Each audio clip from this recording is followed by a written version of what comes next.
Hello guys, this tutorials will help you to understand new data format as per latest versions point of views, pointing to new keywords and equatables, which is denoting data different types notations flow of state as per storage point of views. Example, just like adding Int Float Strings data format in same containers of collections of items. So graph configurations based 1.0 showing some states point connections and Equatables configurations to main file of Uikit's protocol Equatables file based.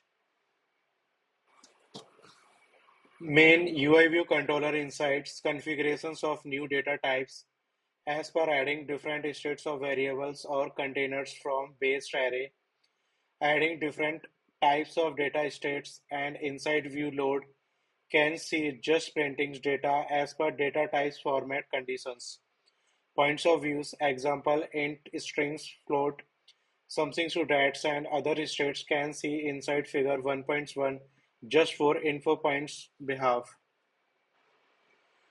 Here just comparing data types states in form of LHS and RHS as per comparing behalf of data types states point of view. So figure 1.2 inside C info.